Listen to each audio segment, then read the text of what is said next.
कोकणातील शिवसेना आणि भाजपमधील राजकीय सामना अजूनही सुरूच असल्याचं दिसतंय।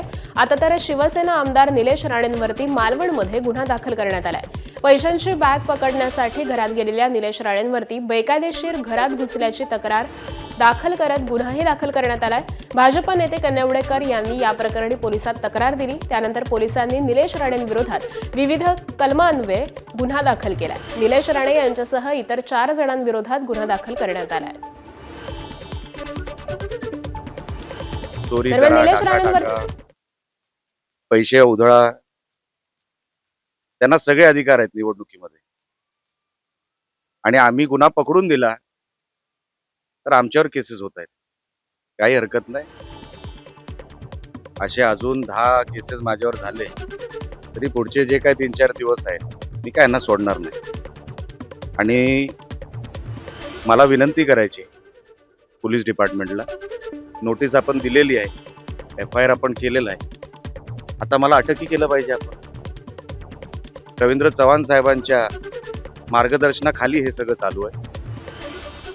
ते किती वेळा फोन करतायत, कोणाकोणाच्या नंबरवर फोन करतायत, त्यांचा PA किती लोकांना फोन करतोय, किती लोकांच्या टच मध्ये आहे, हे मलाही सगळं माहिती आहे। पण त्यांना जर वाटत असेल मी हे सगळं म्हणजे ह्या सगळ्या प्रेशरला मी बळी पडेल, अजून त्यांनी मला ओळखलेलं नाही। ही फक्त सुरुवात आहे।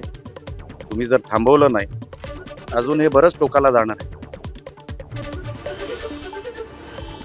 दरम्यान निलेश राणेंवर गुन्हा दाखल झाला, मात्र ज्यांच्याकडून पैसे पकडले त्यांच्यावर देखील गुन्हा दाखल झाला पाहिजे अशी प्रतिक्रिया ठाकरे सेनेच्या वैभव नाईकांनी दिली आहे। तर या संदर्भात आता आपल्याला गुन्हा नोंद झाला आपल्या मार्फत या ठिकाणी मला समजलंय, परंतु काल पैसे पकडले त्यांच्यावर सुद्धा गुन्हा नोंद झाला पाहिजे आणि या संदर्भात सुद्धा कशामुळे गुन्हा नोंद झाला याची सुद्धा मी माहिती घेतो। सिंधुदुर्गात नारायण राणेंविरोधात मोठा कट रचला जात असल्याचा आरोप दीपक केसरकरांनी केलाय। राणेंचं राजकारणातील महत्त्व कमी करण्याचा डाव असल्याचा आरोपही त्यांनी केलाय। आता दीपक केसरकरांच्या आरोपांना नितेश राणेंनी उत्तर दिलंय। 2014 पासून नारायण राणेंना कोण विरोध करत होतं असा सवाल नितेश राणेंनी दीपक केसरकरांना विचारलाय। आज एक मोठा कट या जिल्ह्यामध्ये चालू आहे। त्यांना राणे साहेबांचं महत्त्व संपवायचं आहे। राणे साहेबांनी या जिल्ह्याच्या लोकांच्या मनावर अधिराज्य घडवलं। आज ते राणे साहेब तुम्हाला दिसतात का कुठल्या ह्या निवडणुकीच्या प्रचारात? दिसत नाही। राणे साहेबांचा शब्द होता, आम्हाला सुद्धा वाटत होतं की आम्ही राज्याच्या स्तरावर एकत्र काम करतो, तर आम्ही इथं सुद्धा एकत्र काम केलं पाहिजे। 14 पासून ते 24 पर्यंत हा जो काही प्रवास राणे साहेबांचा आणि राणे कुटुंबाचा झालेला आहे, त्याची सुरुवात कोणी केली 2014ला? कोणी निलेश राणे साहेबांच्या विरोधात पहिला शंभू ठोकला 2014ला खासदार ते असताना लोकसभेला? आणि तेच म्हणतायत म्हणून हसायला आलं, तेच म्हणतायत की राणे साहेबांना संपवण्याचा कट रचला जातोय। महायुतीमध्ये 2 तारखेपर्यंत भूकंप होणार अशी चर्चा आता आणखी जोर धरू लागली। भाजप प्रदेशाध्यक्ष रवींद्र चव्हाणांनी 2 तारखेपर्यंत युती टिकेल असं विधान केलं। त्यानंतर आता नितेश राणेंनी देखील त्यांच्या भूमिकेला दुजोरा दिलाय। आम्ही 2 तारखेपर्यंत संयम ठेवू असल्याचं नितेश राणेंनी म्हणाले।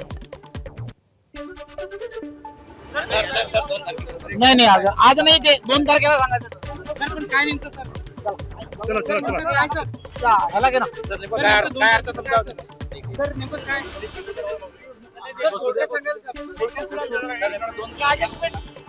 महायुती टिकवण्याची जबाबदारी ही आमची आहे। आम्ही सगळी भूमिका तुम्ही म्हणून बोललो ना दिनेशजी, आमची भाषणं बघा 11-12 दिवसाची, आमच्या कोणाची इंटरव्ह्यू बघा, एका तोंडाने आम्ही महायुतीवरच्या घटक पक्षावर टीका केलेली नाही, एका तोंडाने केलेली नाही। एक इंटरव्ह्यू मला दाखवा जिथे आम्ही त्यांच्यावर टीका केलेली आहे। म्हणून आम्हा लोकांना ज्या सगळ्या गोष्टी बोलणं, आम्ही संयम ठेवून आहोत 2 तारखेपर्यंत, आम्ही कोणाला काय नाही बोलणार। दरम्यान रवींद्र चव्हाणांच्या वक्तव्याबद्दल मुख्यमंत्र्यांशी बोललो, चव्हाणांच्या बोलण्याचा अर्थ चुकीचा घेतला गेला अशी प्रतिक्रिया एकनाथ शिंदेंनी दिली आहे। तसंच विकासाच्या अजेंड्यावरती युती केल्याचं देखील शिंदेंनी म्हटलंय। मुख्यमंत्र्यांशी याबाबत बोललो काल, ते म्हणाले असं त्यांचा बोलण्याचा उद्देश नव्हता, 2 तारखेपर्यंत तरी आपण बाबा वादविवाद नको, हे थोडं टाळूया, अशा प्रकारचा त्यांचा बोलण्याचा उद्देश होता असं मला ते म्हणाले। मी म्हणालो बाबा ह्याच्यावर आम्ही काय आमची भूमिका तर स्पष्ट आहे. काँग्रेसनं विश्वासात न घेता स्वबळाची घोषणा केल्यानं ठाकरेंची शिवसेना आणि शरद पवारांचे राष्ट्रवादी नाराज असल्याची माहिती विश्वसनीय सूत्रांनी एबीपी माझाला दिली आहे. काँग्रेसच्या स्वबळाच्या घोषणेनंतर उद्धव ठाकरे आणि शरद पवार यांच्यात फोनवरून चर्चा झाली. काँग्रेसच्या स्वबळाच्या घोषणेआधी उद्धव ठाकरे यांनी काँग्रेस प्रभारी रमेश चेन्नीथला यांच्यासोबत फोनवरून चर्चा केली होती. त्यावेळी चेन्नीथला यांनी मुंबईत येऊन चर्चा करू असं कळवलं होतं. मात्र मुंबईत आल्यावर चेन्नीथला यांनी उद्धव ठाकरेंशी चर्चा न करता थेट स्वबळाची घोषणा केल्यानं ठाकरेंची शिवसेना आणि शरद पवारांचे राष्ट्रवादी नाराज आहे. तर दुसरीकडे शरद पवारांच्या भेटीसाठी मुंबईतील काँग्रेसचे नेते वडेट्टीवार हे गेले होते. पवारांनी मंगळवारी चर्चा करण्याचं सांगितलं. मात्र आठवडा उलटला तरी पवारांनी काँग्रेस नेत्यांना भेटीसाठी वेळ दिला नाही अशी माहिती देखील सूत्रांकडून कळतेय. दरम्यान नाराजीचा प्रश्न कुठेही येत नाही. स्वतंत्र पक्षाला आपापली भूमिका ठरवण्याचा अधिकार आहे असं असल्याचं काँग्रेसचे प्रदेशाध्यक्ष हर्षवर्धन सपकाळांनी म्हटलंय. स्थानिक पातळीवरील नेत्यांना निर्णय घेण्याचं धोरण आहे आणि त्यानुसारच मुंबई काँग्रेस मुंबई पालिकेचं धोरण ठरवेल असंही सपकाळ म्हणाले. नाराजीचा विषय त्यामध्ये कुठे असण्याचं कारण नाही. स्वतंत्र पक्ष आहेत आणि स्वतंत्र पक्षांना आपापली भूमिका ठरवण्याचा पूर्ण अधिकार आहे. आणि स्थानिक पातळीवर निवडणुकांच्या संदर्भात धोरण ठरवण्याची एक सर्वसाधारण महाराष्ट्रातली जी भूमिका आहे त्या अनुषंगाने मुंबई प्रदेश जी आहे हे आपला महानगरपालिकाच्या निवडणुकीचं धोरण ठरवेल. भाजपचे प्रदेशाध्यक्ष रवींद्र चव्हाणांनी पुन्हा एकदा शिवसेनेवरती निशाणा साधलाय. 2 नंबर तर 2 नंबरच असतो, 2 नंबरला किंमत नसते असं म्हणत रवींद्र चव्हाणांनी नाव न घेता उपमुख्यमंत्री एकनाथ शिंदेंनाच टोला लगावलाय. एकीकडे कोकणात शिवसेना विरुद्ध भाजप असं राजकारण चांगलंच रंगलंय. निलेश राणेंविरुद्ध रवींद्र चव्हाण हा वाद चांगलाच चव्हाट्यावर आलेला असताना रवींद्र चव्हाणांनी पुन्हा एकदा शिवसेनेवरती रोख धरलाय. भागांमध्ये असणारे उमद नेतृत्व की ते आज आपल्यामध्ये नाही. हे आज नाही.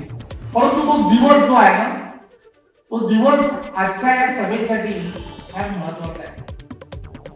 त्यांनी असं म्हटलं की मी काँग्रेस राष्ट्रवादी या आघाडीमध्ये बरेच वर्ष बरेच मोठमोठी पदं मी भूषवली.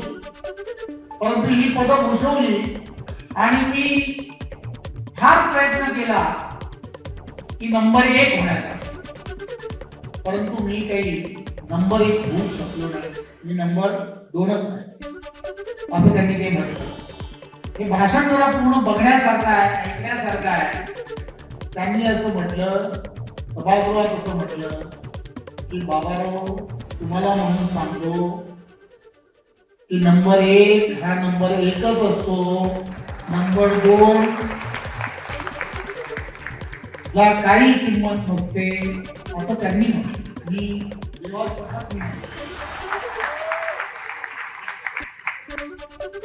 रवींद्र चव्हाणांनी युती संदर्भात केलेल्या वक्तव्यानंतर राजकीय वर्तुळात युती टिकणार की तुटणार अशी चर्चा सुरू झाली. या संदर्भात उपमुख्यमंत्री एकनाथ शिंदेंनी मुख्यमंत्री देवेंद्र फडणवीसांना फोन करून चर्चा केली आहे. एबीपी माझाला दिलेल्या विशेष मुलाखतीमध्ये त्यांनी या संदर्भात माहितीही दिली आहे. मुख्यमंत्र्यांशी याबाबत बोललो काल. ते म्हणाले असं त्यांचा बोलण्याचा उद्देश नव्हता. 2 तारखेपर्यंत तरी आपण बाबा वादविवाद नको हे थोडं टाळूया अशा प्रकारचा त्यांचा बोलण्याचा उद्देश होता असं मला ते म्हणाले. मी म्हणालो बाबा ह्याच्यावर आम्ही काय आमची भूमिका तर स्पष्ट आहे की मी तर कालही सांगितलं की महायुती जी आमची झालेली आहे, NDA जो एकत्र आलेलं आहे विचारधारेवर आलं. एबीपी माझा, उघडा डोळे बघा नीट.